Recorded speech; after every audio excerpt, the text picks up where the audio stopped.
They say every family has secrets. Some are whispered in the dark, tucked behind closed doors, forgotten by time. But others linger, festering in plain sight, invisible yet impossible to ignore. In the hills of rural America, there existed a family whose story was never meant to be told. The Whitakers, a name that now evokes curiosity, fear, and a grim fascination. They were ordinary in appearance, ordinary in their routines, but beneath the surface lay a truth so unsettling it challenges the very fabric of what we call human morality. This was not a story of wealth, nor of fame. It was a story of blood, twisted in ways that nature itself might have recoiled from. Generations of inbreeding had turned the Whitakers' lineage into a living experiment. A family trapped in cycles they could neither escape nor fully understand. Hello everyone, before we start, make sure to like and subscribe to the channel and leave a comment with where you're from and what time you're watching. That way YouTube will keep showing you stories just like this one. The first whispers of their abnormality began in the early 1800s. Neighbors spoke quietly about strange patterns, children born with odd deformities, a sense of unease that seemed to follow the family like a shadow. Yet nothing in small-town America could have prepared anyone for the reality of what the Whitakers had become. There was an obsessive secrecy, a rigid adherence to marrying within the bloodline, a fear of outsiders that verged on paranoia, and the result was a lineage marked by both physical mutation and psychological fracture. Their home, an unremarkable farmhouse, became a crucible where genetic and emotional horror intertwined, a place where every glance, every word, carried the weight of inherited trauma. Historians and genealogists who dared to trace their roots discovered a pattern that defied simple explanation. Cousins marrying cousins, siblings in rare but documented cases, entwined in unions that no law should allow, driven by tradition, isolation, and an unyielding sense of family loyalty. The Whitakers were not merely eccentric, they were a warning, a mirror reflecting the extremes of human behavior when left unchecked by social norms, morality, or empathy. Their story is as much about genetics as it is about the human psyche, about how isolation and obsession can warp not just bodies but minds, leaving a legacy that haunts every corner of existence. To understand the Whitakers is to step into a shadowed mirror of America itself, to confront a hidden past where fear, desire, and blood intersect in ways that defy comprehension. And as we peel back the layers of this family's history, you will begin to see why some doors are better left unopened. What began as whispers became rumors, rumors became fascination, and fascination eventually became horror. By the mid-1800s, the Whitakers were no longer merely a family. They had become a small, self-contained world, one where the rules of society barely penetrated the heavy walls of their isolation. Outsiders noticed the children first, pale, fragile, often marked by odd features that seemed to repeat from one generation to the next, as if some cruel pattern had been etched into their very DNA. Townsfolk spoke of strange resemblance and odd behavior, yet fear kept most from prying too closely. There was an unspoken understanding that the Whitakers' home was a place you entered at your own risk, and the community, bound by both curiosity and dread, allowed the family to continue, largely unnoticed. But those who looked too closely often found more than they bargained for. Inside the farmhouse, the world operated under rules that outsiders could neither see nor imagine. Every marriage, every birth, every passing glance carried weight. The family had developed a meticulous record-keeping habit, almost obsessively tracking every union and every child, documenting in ink and ledger what the world outside might have called a curse. This record was more than genealogy. It was a testament to the extremes of human obsession, a chronicle of repetition that slowly became a horror story written in living flesh. Each generation bore the scars of the one before, each child a reminder of what had been done and what could never be undone. Some historians speculate that this obsessive cataloging was the Whitakers' way of making sense of their reality, a defense against the creeping madness of isolation, but it was also a record of their relentless compulsion to keep bloodlines pure, in ways that would seem grotesque to any outsider. There were whispers of tragedies, children dying young, deformities that were unspoken, and mental instability that seemed almost inevitable. Some of the older residents remembered a girl who would walk the woods alone, muttering to herself, her mind fragmented by generations of inherited trauma. Another spoke of twins, eerily identical in both appearance and mannerisms, yet each carrying subtle, inexplicable oddities. The Whitakers' existence was a slow, cumulative horror, a family haunted not by ghosts, but by the very blood that should have sustained them. And yet they endured, generation after generation, each one carrying a heavier burden than the last. As outsiders tried to piece together their story, it became clear that the Whitakers' isolation was both physical and psychological. They had created a world that functioned on its own logic, one that rejected the outside entirely. And in doing so, they ensured that the horrors within would remain hidden, until now. Because the deeper you go into this family's history, the more you realize that what they suffered and what they inflicted upon themselves is something almost no one could imagine without being forced to stare directly at it. The psychological toll on the Whitakers was as devastating as the physical consequences. Within the walls of that farmhouse, the mind warped under the weight of tradition and isolation. Children were raised in a world where the boundaries between love and obsession blurred. Affection came wrapped in obligation, loyalty was enforced through fear, and curiosity about the outside world was seen as betrayal. From a young age, they learned that the world beyond the hills was dangerous, but the real danger, the one that gnawed at them relentlessly, was already inside their own home. The family's peculiar rules dictated every interaction, every relationship, and every thought, creating a pressure cooker of emotional intensity where anxiety, paranoia, and despair were passed down like heirlooms. Historical accounts describe the adults as both stern and secretive. They demanded absolute obedience while shielding the truth of their practices from outsiders. But no amount of secrecy could contain the consequences of generations of inbreeding. Children were born with fragile health, developmental delays, and in some cases, disturbing behaviors that hinted at psychological fracture. Families elsewhere might have regarded these conditions with concern or fear, but within the Whitaker household, they were normalized, mere symptoms of the natural order the family had enforced for decades. And so a cycle was perpetuated, trauma begetting trauma, isolation producing isolation, obsession producing obsession. Each child inherited more than DNA. They inherited a blueprint for dysfunction, etched into the very structure of their upbringing. There are accounts of family gatherings that were anything but ordinary. Conversations would circle endlessly, repeating phrases, warnings, and admonishments passed down over generations. Children were watched constantly, scrutinized not only for physical development, but for signs of deviation from family norms. Those who strayed, whether by curiosity or by chance, were quietly corrected, sometimes cruelly, a reflection of the relentless discipline that maintained the family's secret order. The Whitakers became a living study in the extremes of human behavior under isolation, a psychological case study that, in hindsight, borders on horror. Even the family pets were not exempt from their meticulous control. Animals were bred for certain traits, watched closely, and in some accounts, treated as mirrors for the children's own development. Everything in the household served a purpose, whether social, emotional, or genetic, creating an environment that was at once methodical and suffocating. To outsiders, it may have appeared as strange eccentricity, but to those within it was survival, a ritualistic adherence to a system that had no room for error, no room for escape. And the deeper one probes into the Whitaker history, the more it becomes clear their tragedy was not sudden nor dramatic. It was slow, deliberate, cumulative, a darkness that crept through generations, unseen, unchallenged, until it had consumed nearly everything. The physical consequences of the Whitakers' bloodline were impossible to ignore. Skeletal deformities, unusual facial features, and chronic illnesses appeared repeatedly, generation after generation, each child a reflection of the family's long and twisted history. Records show instances of children born with cleft palates, club feet, or severe cognitive delays. Some infants didn't survive their first years, their deaths quietly recorded in family ledgers, their names whispered only to the walls of the farmhouse.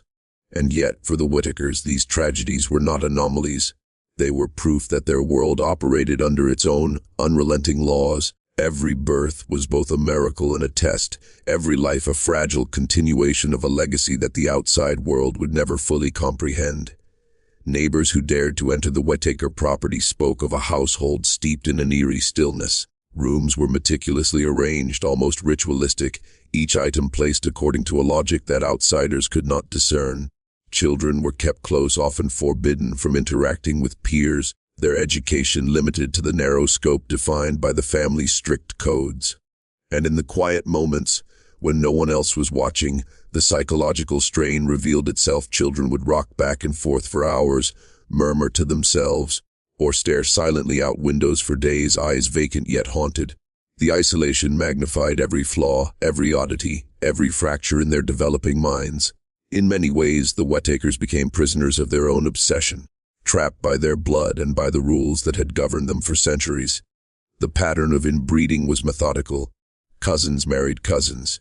In some cases, siblings were pushed together under the guise of preserving the family line. Each union carried an almost ceremonial weight, as if the family understood at some level the darkness they were perpetuating but believed it was necessary to maintain control, tradition, and identity. Letters discovered in archives reveal an unsettling mixture of pride and fear, a recognition of the consequences of these unions, yet an almost reverent acceptance of them. It is this duality, the blend of calculated tradition and quiet horror, that makes the Whitakers so profoundly disturbing. Their story is not simply one of physical mutation, but of a moral and emotional decay that has been cultivated and concealed for generations. Even with all this, the Whitakers persisted. They endured scrutiny, rumors, and occasional interventions from outside authorities, but the family's remote location and relentless secrecy allowed them to survive almost unnoticed. And in surviving, they created a legacy that is impossible to disentangle from the very blood that defined them. The Whitakers are not merely a story of inbreeding, they are a cautionary tale about the consequences of isolation, obsession, and the human capacity to rationalize horror. Each generation adds another layer, another wrinkle in a story that refuses to end, a shadow that stretches far beyond the farmhouse walls into the collective consciousness of those who dare to look. By the early 1900s, the Whitakers had become almost a legend in the surrounding region. A story whispered in taverns and at church gatherings, half in disbelief, half in fear. Outsiders rarely saw the family firsthand, but those who did spoke of an atmosphere that was almost unbearable, a heaviness in the air, as if the house itself was aware of the darkness within.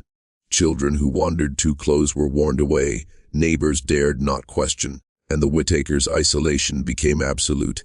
And yet there was a magnetic pull, a morbid curiosity that drew certain observers to investigate, to document, to understand a family that had become the embodiment of taboo in the rural American imagination. Inside the family home, the patterns of control continued unabated. Siblings married siblings.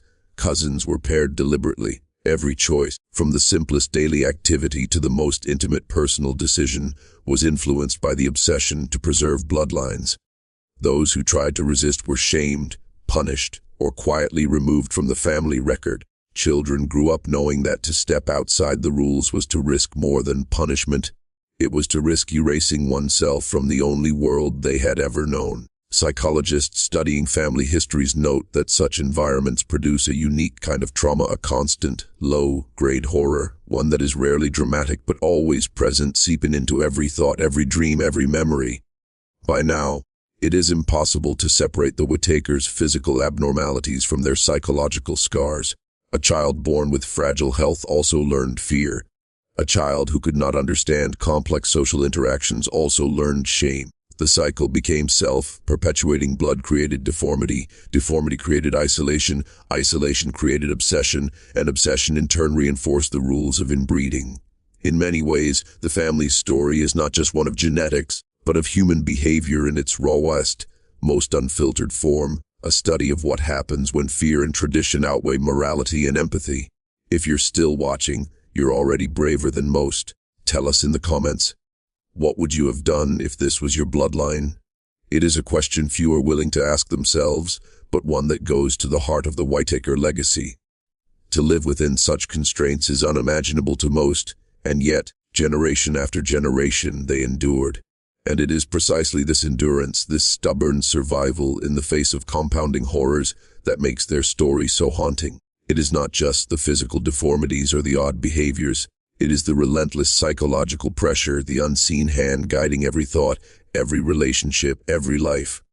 By tracing their lineage, historians began to realize the scale of what the Whitakers had wrought. What had started as minor anomalies in the early generations had become, Over decades, a catalogue of human suffering that defied the outside world's understanding. And as one peer-reviewed study later suggested, the Whitaker family is a rare, extreme example of what prolonged genetic isolation and obsessive social control can do, not just to bodies but to minds. It is a legacy that should have remained buried, yet here we are, forced to confront it, to examine the shadow they cast across American history. As the decades wore on, the Whitakers' story became increasingly difficult to disentangle from rumor and legend. Neighbors recalled glimpses of the family at market towns or traveling to church, but even these rare sightings carried with them a palpable unease. There was a rigidity to their movements, a precision to their interactions, as if every gesture had been rehearsed and every word pre-approved by some unseen authority. Adults spoke in low tones, children avoided eye contact, and the entire household seemed to vibrate with the tension of secrets too heavy to be spoken aloud.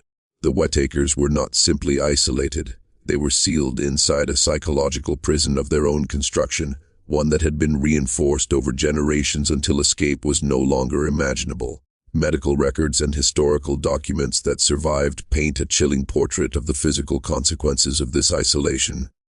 Families elsewhere may have documented illnesses, deformities, or mental instability with concern, but the Whitakers approached them with a pragmatic, almost clinical detachment. Each new birth, each new child born into the family, became an experiment in continuity, an opportunity to observe how the past manifested in the present, and in this quiet, deliberate observation, patterns emerged, a persistence of unusual features, peculiar mannerisms, and psychological fragility that confirmed what historians had long suspected. The Whitakers had created their own legacy, one that transcended mere genetics to include a profound, almost ritualistic awareness of the family's trajectory. Yet despite the horrors the Whitakers endured, their survival was a testament to human stubbornness, but also to a chilling, methodical discipline. Rules were enforced not with violence alone, but through ritual expectation and the ever-present weight of the family's judgment. Children learned from infancy that deviation meant ostracism. Curiosity was punished, emotional expression curtailed, and even affection was bound by unspoken but ironclad codes. It is this combination of control and neglect that defines the Whitakers' psychological landscape, a space in which fear, loyalty, and obsession coexist, producing a generation of individuals shaped less by choice than by inheritance. By examining the family's later generations, researchers noticed recurring themes of mental illness, compulsive behavior, and social dysfunction. It was as if the family's accumulated trauma had crystallized, turning into a living entity that fed on itself. Every act, every decision, every union was another reinforcement of the patterns set down centuries before. And though the Whitakers were no longer entirely hidden, their story remained shrouded, the full extent of their horrors accessible only to those willing to dig into historical records, personal journals, and fragmented testimonies left behind by the few outsiders who dared to witness the family firsthand. Even today, the Whitakers serve as a grim reminder of the extremes of human behavior. Isolation, obsession, and the unyielding drive to control one's own bloodline produced consequences that echo far beyond the hills where the family lived. They are a cautionary tale, a glimpse into a world where nature and nurture combined in the most unsettling ways imaginable. Their story forces us to confront uncomfortable truths about heredity, psychology, and the limits of moral imagination, and it leaves a lingering question: how far can humans go when left to dictate their own rules, untethered from society and consumed by the very blood that defines them? The Whitaker's story does not conclude neatly. There is no dramatic finale, no justice served, no single moment where the horrors are fully revealed and then resolved. Instead, their legacy stretches across decades, a slow, haunting accumulation of pain, secrecy, and obsession that continues to reverberate long after the last documented family member passed. Some descendants still live quietly in remote regions, their lives touched by the shadow of a past they barely understand. The family's name remains a whispered warning, a symbol of what happens when isolation, fear, and compulsion intertwine unchecked. As we trace the threads of this family, the most disturbing realization emerges: the Whitakers were not monsters in the traditional sense. They were human, bound by love, loyalty, and a desire to preserve what they believed to be sacred. And yet, this very humanity, combined with obsessive adherence to tradition, created a nightmare that no single generation could escape. Each child born was both a victim and a participant, each decision reinforcing a system that demanded compliance at the cost of freedom, sanity, and in some cases, life itself. It is this duality, humanity and horror intertwined, that gives the Whitakers story its terrifying resonance. Today, historians, genealogists, and psychologists continue to study the Whitakers as a case study in isolation, inbreeding, and inherited trauma. They ask questions that have no easy answers. How much of our behavior is shaped by genetics? How much by environment? How far can obsession and fear warp a family before it consumes itself entirely? And yet, perhaps the most haunting question of all is not academic. It is personal. How would you act if faced with the same inheritance? What choices would you make when bound by the weight of history blood and the unyielding gaze of family expectation?